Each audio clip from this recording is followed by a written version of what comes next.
Bien, amigos, continuamos con don Rodrigo Sergio Solórzano, coordinador nacional de Conagua Perú, coordinadora nacional de defensa del agua y la vida. Nos habíamos quedado en el peligro que se cernía sobre la capital ante la posibilidad de que el río Rímac rebalse, digamos, con relaves mineros, específicamente de la mina Tamboraque, que es una mina que opera en la carretera central a hora y media de Lima aproximadamente.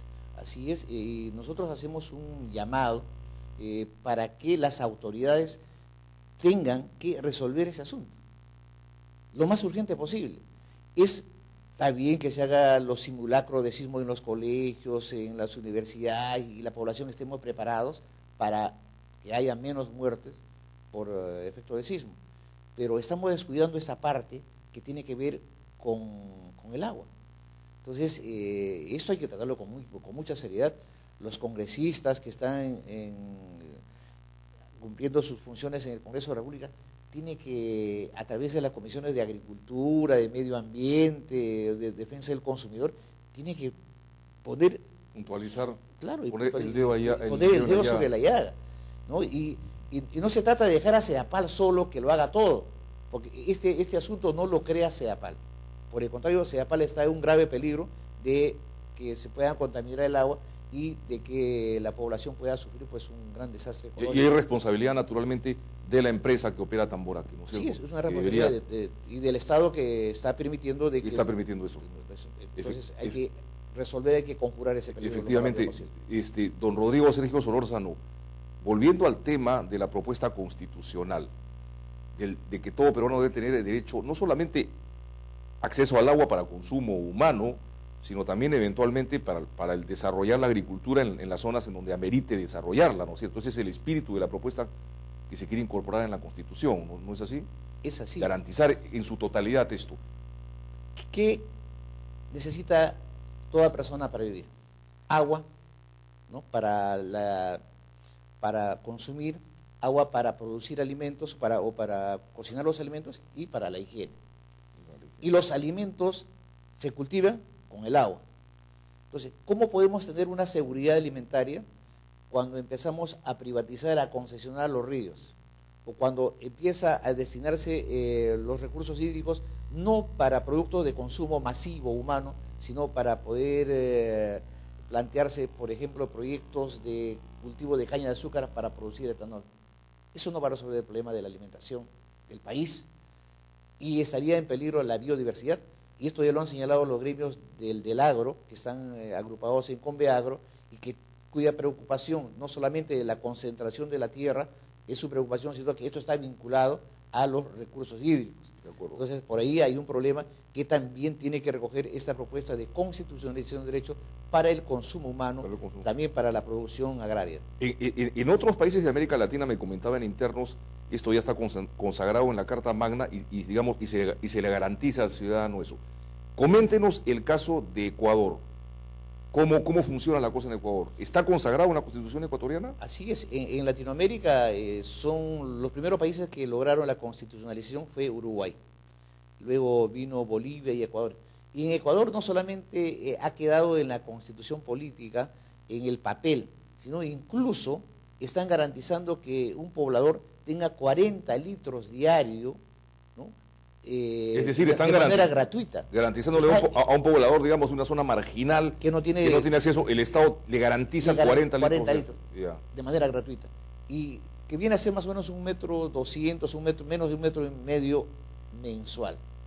Del resto del volumen, sí lo cobra. Menos de 1,5 m cúbico mensual. Cúbico de agua, exacto. Correcto. Exacto. Eso significaría, digamos, si lo extrapolamos a nuestro país, a Lima, por ejemplo, donde tiene serios problemas de agua en las zonas marginales, significaría que los asentamientos urbanos marginales, más pobres, donde no tienen conexión de agua ni nada por el estilo, el Estado tendría que otorgarle a cada poblador esa cantidad de agua que usted precisa. Lo que estamos diciendo es que la propuesta de constitucionalización de derecho al agua tiene que resolver el problema de los que no tienen agua. En Lima hay más de 1 millón de habitantes que no tienen agua. Incluso están organizados en la organización Los Peruanos Sin Agua. Sin embargo, tenemos que llamar la atención al dirigente Abel Cruz, que no está buscando una salida adecuada para los que ellos lideran, para que ellos dirigen, porque él piensa que a través de la privatización se va a resolver el problema del agua. Acá el Estado así como garantiza de compra de armamentos, equipamiento de hospitales, la seguridad, lo fundamental que tiene que garantizar el Estado es el agua. El agua.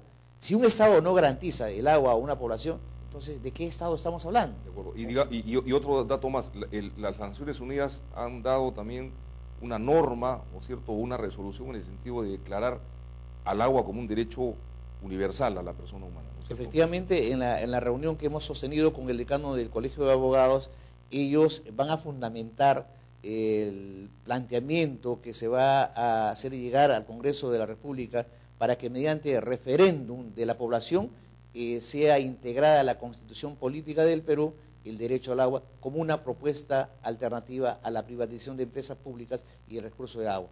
El mes de julio, a fines de julio, efectivamente 124 países han votado en que el derecho al agua, el acceso al agua es un derecho humano. No ha habido ningún voto en contra, hay 41 abstenciones. Entonces, quiere decir que ya se está consagrando también en los fueros internacionales este derecho. Y además el doctor Ñique Lapuente señala una serie de elementos jurídicos, que hay precedentes, incluso jurisprudencia nacional e internacional para que se pueda lograr. Y ellos van a ser en todo caso los aliados en esa parte que se va a ver en los próximos días. La campaña de recolección de firmas a nivel nacional va a empezar en el mes de septiembre.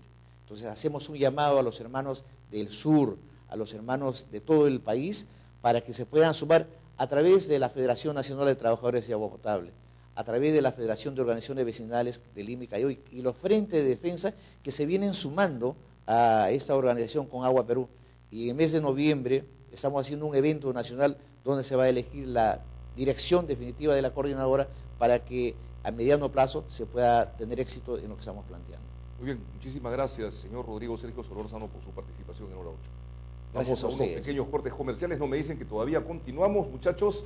Tenemos unos minutos, mil disculpas, doctor, todavía estamos en el aire.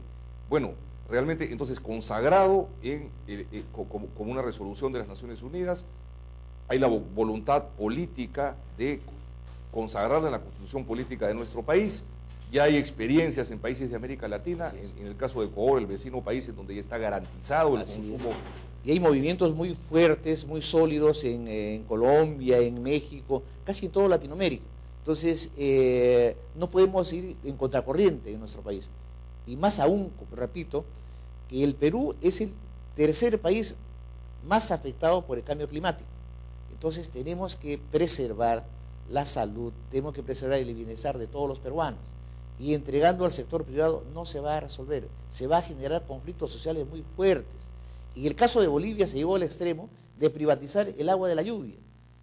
Los cochabambinos tenían que pedir permiso al intendente de la empresa del agua potable para poder utilizar el agua de lluvia. No podemos llegar a esos extremos irracionales en nuestro país.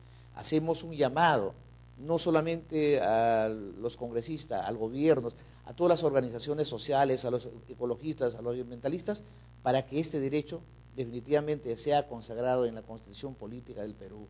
Y además que los peruanos, como cualquier país del mundo, necesitamos tener acceso al bienestar, a la buena salud. Si no, vamos a seguir siendo peruanos de segunda categoría, de tercera categoría, si no estamos luchando porque las nuevas generaciones tengan el bienestar necesario. Okay, muchísimas gracias, señor Sergio Solórzano, por su participación.